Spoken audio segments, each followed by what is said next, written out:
What is going on, Sixth Borough Nation? We have some breaking news. Well, not breaking, it came out this morning, but John Harbaugh is officially the head coach of the New York Giants as of this morning. The deal got done in the wee hours while we were all going to bed. We've woken up a lot happier now. It's been a much, much better time for us Giants fans this week with the Eagles getting eliminated and us getting a legitimate head coach. And for that, I had to bring on a special guest. For those of you who know him, Luke Ganz, otherwise known as Log. How you doing? What's up? He is the one who got me into the podcast game. He used formerly of the Logging On podcast, which unfortunately is no longer, but I had to bring him on because I know he's been itching to get on here and talk some Giants. And Itching what to yell a at better anybody. way than to kick off with the Giants' first competent move in what seems like Forever. a decade at least. So, Luke, I'll let you introduce yourself to the people. What's up, guys? If you don't know me, I'm Luke. I'm a call me whatever you'd like.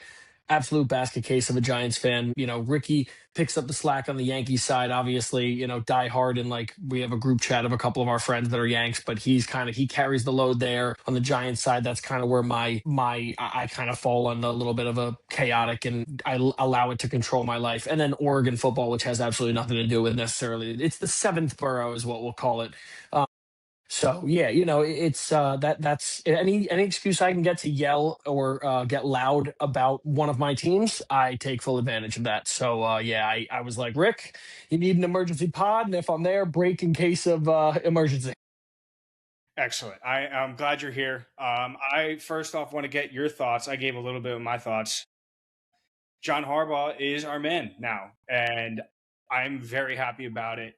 It seems like the Giants have been waiting at the bit for this to happen for a while now, and they've been chomping at the bit, And I've never actually seen them attack a coaching hire like this, probably in my lifetime, since before Tom Coughlin. And it was very refreshing for a change to be as decisive and aggressive as they were, because we were so used to them playing in the mud, so to speak, and not getting things done. So I want to hear your perspective on this as well. Yeah, I mean, obviously, it's kind of like a best case scenario. And for a long time during this season, I was kind of formulating the idea that it was like, we're going to move on. And this was even prior to Dable. We kind of like saw the writing on the wall of like, he was going to be out and Joe Shane were going to be out. And then we were going to reboot it all in the new season. And you sit back and you're like, oh, we're going to be McCarthy or Stefanski, which are still viable, consistent enough options. But the Giants are Tom Coughlin. The Giants are Bill Parcells. The Giants are all these coaches that have this legacy of a long tenure with a team that has brought them to many Super Bowls and many championships and divisional rounds. And there's a level of success where it doesn't necessarily have to be dominant, but there's consistency. And that's the one thing that has lacked with the Giants. I finally think they said, well, if a guy's going to go out, we can't even think about allowing it to be, oh, will he go? Look, no, get him in, sign him up. Respectfully, the Falcons and the Titans, it's if you're a Falcons or Titans fan, sorry, but it's not even a close. So I am very optimistic that they made the right move. They did the right things. And like you said, for once, they finally actually went and said, oh, let's do the competent thing and not allow this man to leave and not allow him to see other opportunities and just say this is a no-brainer. So I'm very happy. Yeah, I am, however, a little concerned that the reports are that Todd Monken is going to be the OC. It seems like that's the case. And the reason I believe that is the Ravens offense seemed, while at times dominant, there were others that it just, even with Lamar, they couldn't get over the hump. And a lot of the play calls that we saw were design runs for Lamar, or just running it straight up the middle with Derrick Henry, or throwing a screen pass to Zay Flowers and hoping that he breaks off for like a 20-yard run to convert on a 3rd and long. Of course, yeah. And I'm hoping that's not going to be the case. I'm hoping that Todd is going to involve himself a little bit, especially now that he has a true number one weapon to work with in Malik Neighbors. The Ravens never had that. They always had the Zay Flowers, or Hollywood Rashad Brown, Bateman, Hollywood Brown. There was just never that guy that they could develop at the wide receiver. And not for lack of trying. Their draft capital in the last couple of years, they've spent a lot on wide receivers. Yeah. So that I'm interested to see what they're going to do in the top of the draft when you're going to have a Yeah. Cardinal Tate or a Tyson Downs, right? Well, I'm very interested to see what the objective is, because I think, to your point, you're very accurate. I did some digging on it, and apparently within the past 3 years, their offense has been ranked 10th, second, and third in the past 3 years with Todd Monk in there. So, like, okay, higher than the Giants already, right? And again, it's a Yes. different offense. But I think the great thing is that he's going to sit there and say he's not. Jackson Dart is a very awesome, mobile, elite quarterback at what he does. It's a Josh Allen, a Lamar Jackson. He's able to do what those other guys aren't. Now, he's not fast like Lamar. Like, he's got quickness and speed, and he can make it happen. He's tougher than Lamar in the sense that he's going to try to drop his shoulder, but he's also not the size of Josh. So I think there's going to be an element of, like, let's figure it out. And then not only that, our two running backs are the size of Derrick Henry, right? Like, the two of them combined. And Cam Scatterboo is a nut job. And Tyrone Tracy, even though everyone's kind of like, oh, let's bury him on the depth chart and whatever, another 1,000 yards on the season. He's a competent 1B for sure. But He is a nice foil to Cam Scottaboo that brings a little more quickness. Cam can he's do all of the grunt work. He's going to get the goal line touches. He's going to be able to catch passes, but Tyrone Tracy is a very good. and He's a not starting only caliber running back in the NFL. Not only that, Tyrone Tracy's element of catching the ball out of the backfield. That's the other big thing. Cam can do it, but if you just give him the ball as much as you want and then you want to spread that offense, you are allowing a guy that was a wide receiver. So, like, not to say these running backs don't know how to do it, but even in the game you just watched, Saquon dropped the pass, Saquon dropped 2 passes. That's kind of a repetitive thing with him, and honestly, good. At the end of the day, like, you're getting a guy that was a wide receiver, so he operates differently. So, which is really, to me, so much more interesting to see how that operates. So I think there is a hesitation, but the man's worst record was 5-11. Yeah, and that's a lot better than what we've been doing pretty His recently. most consistent records are 8-9. He's 100. What is it? 180 and 113. If you're telling me that I can, in a 18-year span from right now, which it won't be 18 years, obviously, but if you're telling me that in 10 years, I can get 5 NFC title games, I can get 10 appearances in the playoffs, I can get maybe a Super Bowl, I'm good. I'm I'm fine signing with up for that. that right now. I am signing up for that. And I think, and I've said this, the Giants' biggest problem is similar to, and I will give the Eagles credit, right?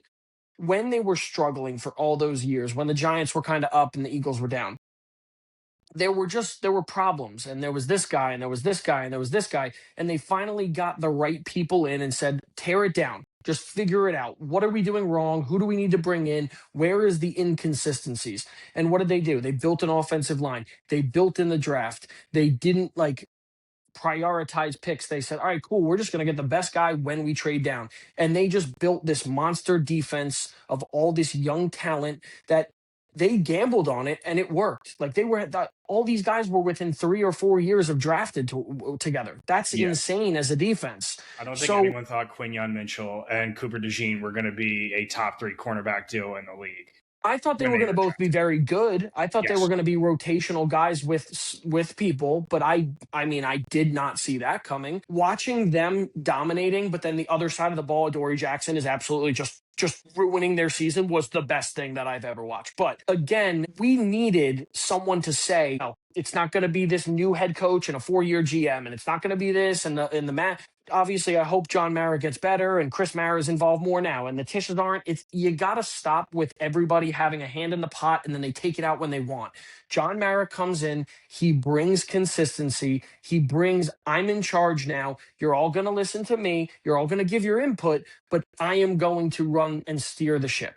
And that's what we need. What we've been begging him to do for years. He got a little too, I'm being facetious. He really had hands off, and he was not decisive as an owner. And it was really even if John Harbaugh doesn't work out, it was nice to see the Giants operate in this full court press and in courting John Harbaugh, having Eli reach out to him. Jackson Dart was a part of the big pitch. Brian Dable reached out of the kindness of his heart and said, Yeah. "You would be great for this job. You should take it. It's a great situation." He did not have to do that. He could have No. had every reason to say, "Fuck the Giants." Like they Yeah. gave me the short end of the stick. He credit to Brian Dable for going out there. Yeah, And he should get a coaching job. Like someone should hire him because he can do it still, in my opinion. and shout out to Elia in East Rutherford, the restaurant where they apparently did close the deal in the wine cellar. Yeah. The owner of Elia came out and is saying like, "Hey, we better see you here a lot more often." And apparently, John Harbaugh said, "Yes, you will be seeing me a lot more." So shout out to those guys there as well. Shout out to the Greek insider info. Exactly. Have eaten there a couple times. It is a Is it fantastic restaurant. good? It Good is to know. delicious. That's good. So they took him to the right spot to get a deal done. I'm not sure if they came around. There was a point where Nikki and I were eating there, and they came around and started doing the really Greek thing where they're waving the towels in the air and Yep, the yep, DJ's yep. going. I don't know if that was the exact atmosphere that they had probably down in a wine cellar, but I think John Harbaugh liked what he saw, evidently. Yeah. You were talking about building the defense before, and Yeah. I'm a bit concerned about this as well. I don't know who the DC is going to be. It might be Orr from the Ravens, which this past year it started out very poorly. Very Granted, bad. they were all very hurt on the defensive end, but Yeah. did not love what we saw coming out of the Ravens defense, Yeah. especially even the years prior when it seemed like they had their chances to get to the Super Bowl. The defense kind of, Collapsed. Yeah. I wouldn't even say collapsed. It just didn't perform up to what we thought they were going to. And they're going to need to find their type of Kyle Hamilton. They're going to need to find a Kyle Van Noy type because I don't think Bobby Okereke is going to be able to operate it the same way that Caleb Kyle Downs. Caleb Van Noy could. Downs. Caleb Caleb Downs Downs. Ooh. probably should be in high consideration given the Giants' need on offense. They could find some supplementary receivers on the outside to complement Malik if they decide that they do want to pay Wandale, which personally, I don't know how you feel about this. I think that they need to be using that money to, for once and for all, shore up the offensive line, sign Tyler Linderbaum to whatever he wants because he's my favorite center in the NFL. Yeah. I wanted the Giants to draft him way back in his draft year, but he didn't fall to them. Same. Yeah, no, it was I feel the same. Here's my thought on that, right? I kind of agree in most of what you're saying, and I don't mind the Linderbaum thing, and I don't mind a lot of it. I think the cool thing with the Giants is we are going to finally see people want to be here. Right? We have a year where that happens and people were in on the Dabes thing, but we didn't even have money. We barely had any money to our names. And then we finally got more free agent cap and we brought in and it didn't work. If we're talking quickly on the defense, the three big defense, three big players in our free agent market right now, the three biggest guys are Flott, Illuminor, and Wandell. In a perfect world, pay all three of them. In a perfect world, if John likes all of them, pay them all. Give them the money. You have more cap next year. You can play around with money. And realistically, as much as this pains me to say, you're going to tear this team apart. Okereke might get his contract cut, if not even just cut from the team. Gano gone, Singletary gone. You're going to have a whole bunch of Azudu gone, Belton maybe gone. So you're going to have Micah McFadden didn't play all year. Is he going to play on a win it, like a 1 year, like prove it deal? Maybe. He's coming off an ACL tear, correct? Yep. Yeah. So he no, might sorry, take... broken foot. I think it was just a broken foot or something, if I'm not mistaken. But there's going to be a lot that changes. Realistically, like I said, pains me to say, I think Kayvon is going to get traded. Listen, the Ravens come calling with a second and a third this year, or a third and something this year and something next year. I want that guy to be a Giant for life. And part of the reason is because he, to me, is the old Giant. He might not have the consistency on the field that everyone wants him to be. And my argument with that has always been for a long time, he didn't have another guy on the other side. And he is a finesse guy. He's not a power. He's not going to put you into the quarterback. He's going to take his time, but he's going to get there. He's going to keep moving and get there. And he's shown steady growth in his NFL career. He's been a good NFL player. Correct. But the Niners, the Ravens, there's a lot of teams that are going to want a player like him that you can sign for a 5-year deal, and you're going to have him as a bookmarked end on the other side. And we kind of already have two of those. their plan with Abdul is going to really depend. And not only that, John's going to come into this roster and say, we have the 5 pick, we have the 37 pick, and then we don't pick till 100. That's a problem. That is a huge problem that a lot of people that don't understand the draft and understand how we're going to build this team, because they think we're just going to sign everybody. We don't have a 3rd round pick, which was a great move for what we gave up to go get Dart, but it's going to hurt us right now in who we want to acquire.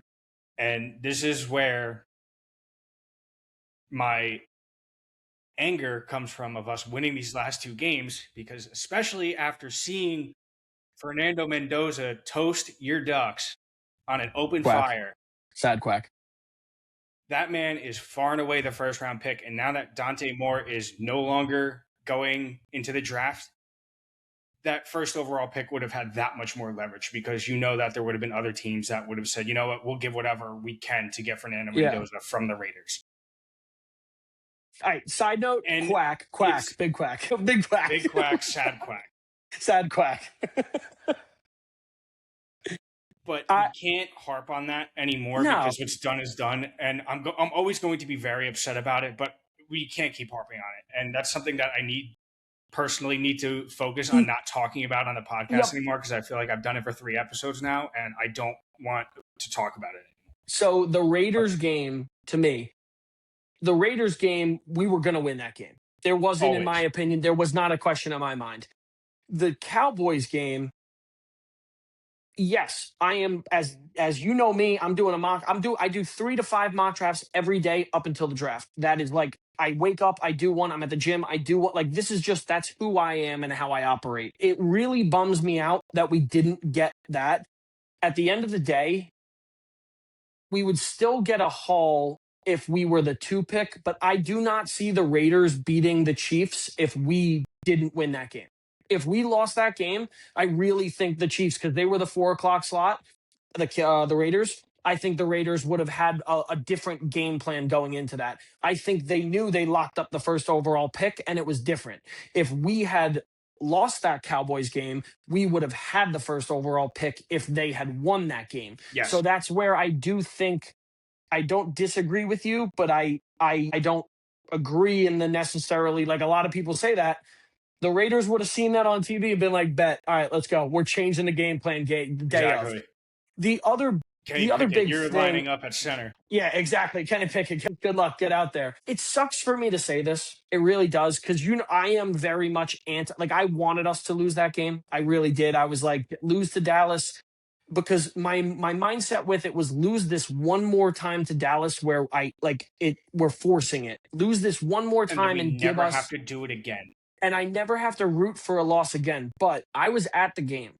I went, because my mentality was go to the game, watch us lose, secure that pick. And I was like, we're good. We'll be the 1st or the 2nd. And then in that pick, I was like, oh my God, Dante Moore is going to be a 2, and we're going to just get a haul because he'll have at least a decent game against Indiana. That didn't work out. Whatever. Still works out for me because he's coming back to college. So I was at the game, and first off, I have not seen that many Giants fans at a game against Dallas in years. I'm not exaggerating. It was a lot more Giants fans than it was Dallas fans. And maybe part of that is that Dallas was also just eliminated and they didn't care. Dallas fans are everywhere. They travel aggressively, like they're there. So for me, I was like, damn, that's kind of crazy. And then not only that, yeah, married to one. She's like, damn, they suck. I'm like, that's the first time she said that in like 8 years. Because normally she's just like, did we win? I'm like, yes, you did. But I won't lie, it kind of rocked. Like, winning the game sucked in the moment. Hacked. Dude, Jackson Dart, the team, you could, and it doesn't carry over. I don't believe in the wins carry over. Got 7 more months. They're not going to remember what happened at the end of this game. But you're going to remember that win. You're going to remember seeing Dallas fans as you're walking in the stadium flipping you off. You're going to be on the bus going in. You're going to be driving in. You're going to see someone with a Dallas flag. You're going to see the parking lot riddled with it. You're going to remember when you went to Dallas and the place we lost by 3 points. You remember those rivalries. The Thursday night win against the Eagles, you don't forget that. You're going to want to go into the link this year. Far and away the best win of the season. It might have broke the Eagles That is one of the best wins I've seen the Giants have in years. And then for them to do what they did for me, it like broke my heart because I'm like, you showed you can do it. You upset the Chargers, you upset the Eagles, both of those at home, which they usually don't do. They usually just go and they'll beat some one team at home randomly, and we'll be like, oh, cool. And then they'll win a game against the Seahawks in Seattle. It's like, Yeah, in what? week Well, how did we 16 through 18. exactly where we lost out on Justin Herbert, we lost out on Drake May, we lost out on Jaden Daniels. So I think us finally having the quarterback, yes, perfect world. We had the one pick. You get the Mendoza haul, and we just fixed the team. There are still ways that, in my opinion, 5 and 37 are very trade outable picks where you're going to have someone that's going to want a wide receiver at 5. Okay, I can go down 3 picks for a third and a fifth, or I can go down for 2/3, one this year, one next year. There's going to be some maneuvering that I think is going to happen, and I'm all in for it because at 5, there's people, but I'm not sold just yet on the set in stone. That's who you take at 5. That's my opinion. Harbaugh, his typical coaching is very reminiscent of a stalwart type of coach, Mm-hmm. where it is a Tom Coughlin esque. He's not going to be that type of loud presence in the room, but he's going to have his guys rally. Yeah. He is going to excommunicate and exorcise all of those demons from the locker room. Any culture of losing that we had. I'll sign up for an 8-9 season next year right now. Yeah. Yeah. Give us a chance to at least make some noise in a wild card within the last 4 weeks of the season. I don't care if we make the playoffs. We still need to be picking high up in the draft anyway for how much this team needs. But I do not expect this team to be any less than a game below 500 for the next 10 years. And that should Yeah. become the standard. I think 7 and 10 is my like. I kind of said today. I was like, I think 7 and 10 is like my. That's where I really think we'll be at bottom. Like I do because I think if you think about the perspectives from last year to this year, right? Like this past season we just watched. You win the Lions game, you win the Denver game, you win the Dallas game. Those are 3 more, so you're 7 and 10. Then you do some toss ups with the Washington game. If you have a kicker for Kansas City, so in my opinion, you're in a lot more of those games. You have a competent DC that you don't allow to stay longer than your head coach. Yeah. John Harbaugh fired, and I was again just going down that rabbit hole, fired his OC the year they won the Super Bowl in the middle of the season. So back to what we said, this guy is built for what we need as a Giants organization, where it's not like, oh, let's give him another 2 years and hope he works. If he's not working and there's how many games did we have to watch in a row that we blew leads? The Saints game, we lost that, we blew it. The Denver, you lost all those games, and you can blame the players. We don't have a great roster in certain points. You're putting your defense in a scheme. You can play a pretty, hey, just don't let the guy get behind you. Yeah. Dallas has a kicker that can make it from 60. Don't give him 10 yards off the ball. I would have rather us lost some of those games by watching Dak just throw a missile because CeeDee Lamb burnt one of our guys. I wouldn't mind. Okay, cool. But instead, 5 yard, 5 yard, 5 yard, field goal range, kick it, done, end. That's not the way to lose a football game. Lions game, the first overtime possession, you shouldn't have even let them get down there.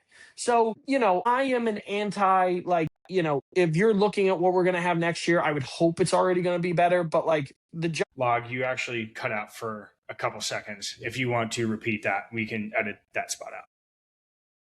That's fine. Kevin is calling me, of course. Of course. Who would have thought? But the Giants have had a consistent problem with not allowing themselves to cut the dead weight when it needs to be cut. There's an argument you should have cut the guys last year. You should have cut Daves. You should have cut, you should have cut Joe Shane last year. You didn't, and it's fine. And now it's working out for us. But you have to be able to run this like it's a business. And for the longest time, I think the Maras and the Tisches were just kind of like, we're the Giants. We've won 4 Super Bowl.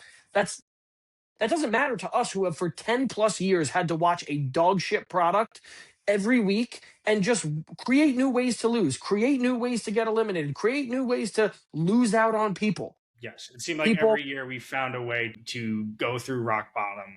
Nonstop. and keep going. Like we just had some serious momentum, and that's the type of stuff that John Harbaugh is not going to allow to happen. I don't care who he has as his DC. No. And He look at what they did in 2022 when they lit the world on fire and they won all those games. This year could have been that. Now, again, we probably don't have John Harbaugh if this year becomes and you win all those games. If you win, like I said, four more of those games, you're 8 and 9. I mean, I don't think you're getting anywhere. I don't think you're fighting for a playoff spot, but you're just missing out. And then Dave's is still but your it was coach, and still progress from the it's last year still where we finished 3-13 again, correct. or I four and guess 13, whatever it whatever was. we Yeah, finished. 2-12, 3-14, 175, and no wins. I, I'm excited all in all because I think we finally are going to we've got it. The nail is in the coffin of the old way of the Giants. I think the Maras and the Tisches finally actually sat there in the mirror and said like, okay, like yeah, we're not doing a good job. We're not allowing the right. You can't have these hires of like, oh well, this person, my uncle runs this department. Your uncle didn't play. Your uncle wasn't a professional at this. You got to cut that fat and make this team a football team again. You can't have That's your physical therapists in the building that are 100 years old.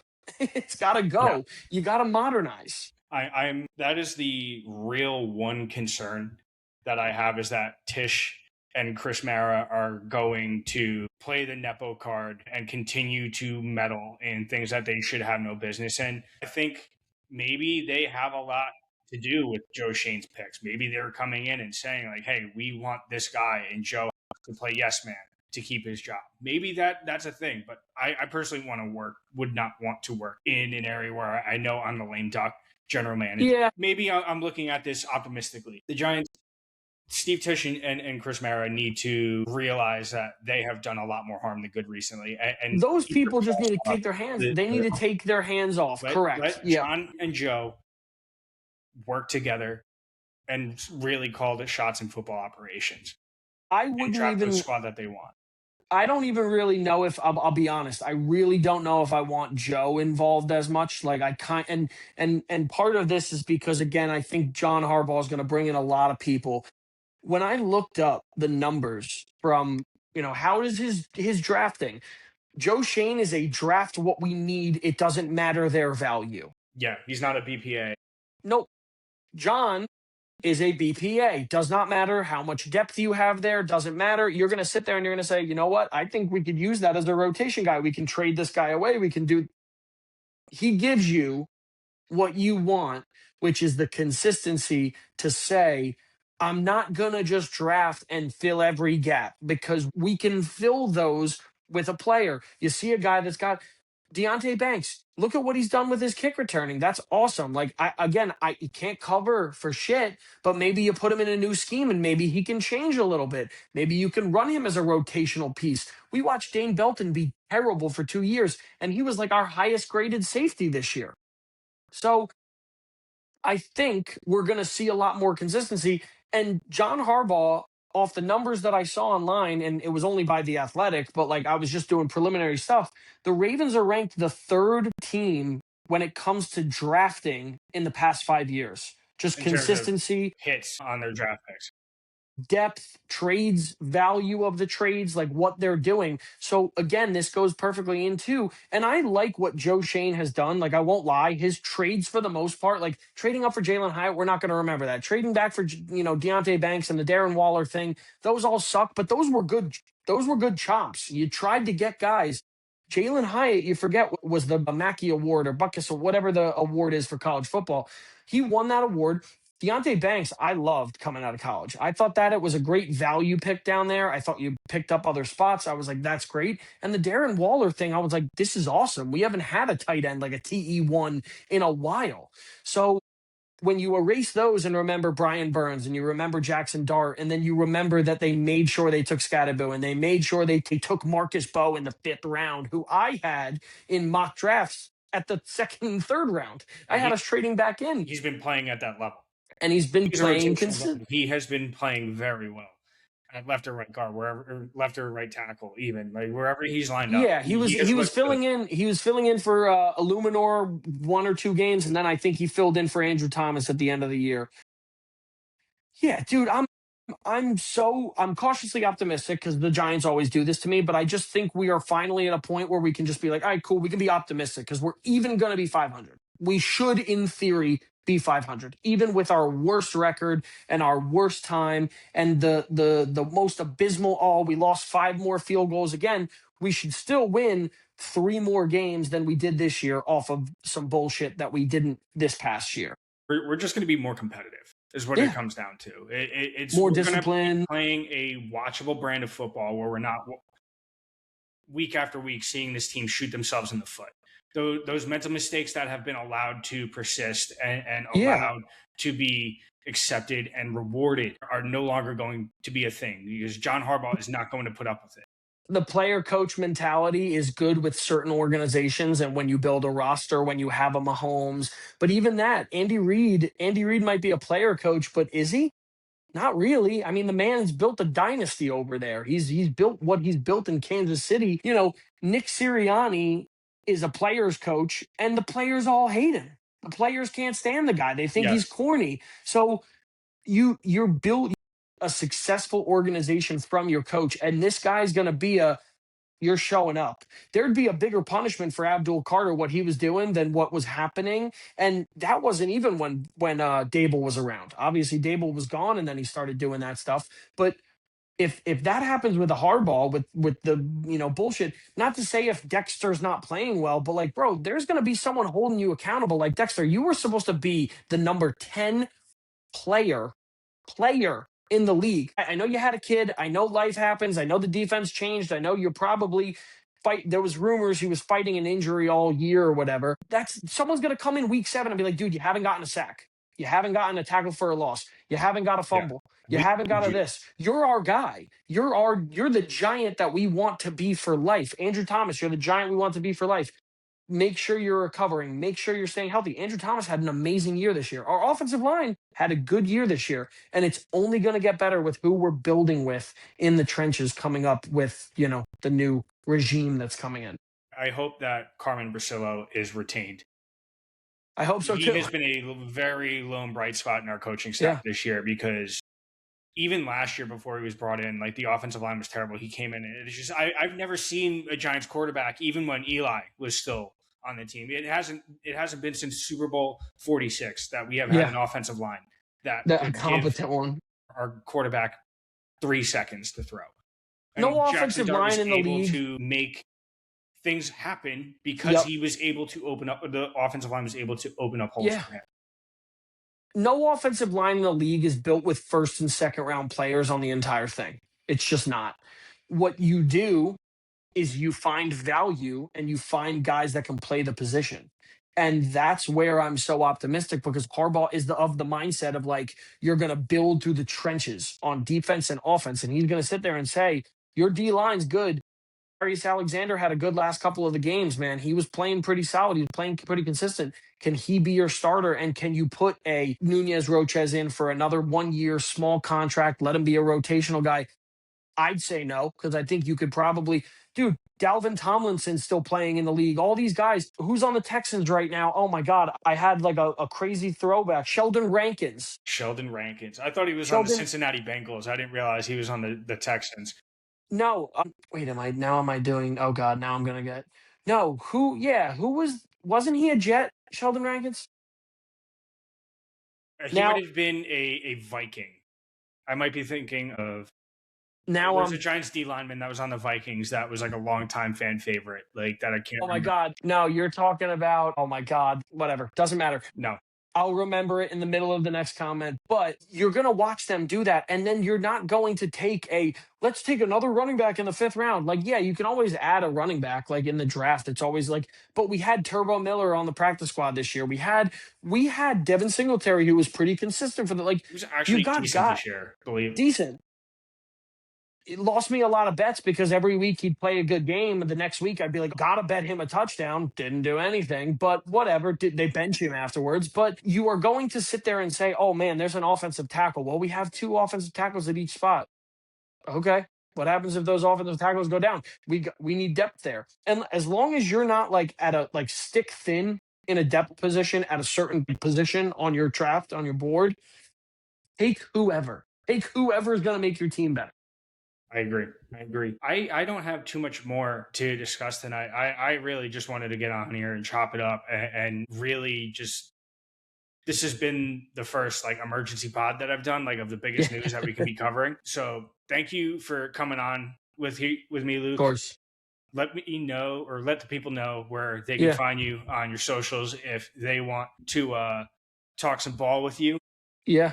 If you have Justin Pugh hitting you up again, if you're ever going to patent your shirt holder for your John Mara My world patented famous medium Pepsi. my medium Pepsi. Yeah, my complimentary medium Pepsi that I paid for and got to chop it up with Justin Pugh and watch him absolutely just dog an Eagles fan. That was a blast. But I think my Instagram's Duke G Gans. I don't even know my Twitter, but if you get me on there, it's a pretty fun time.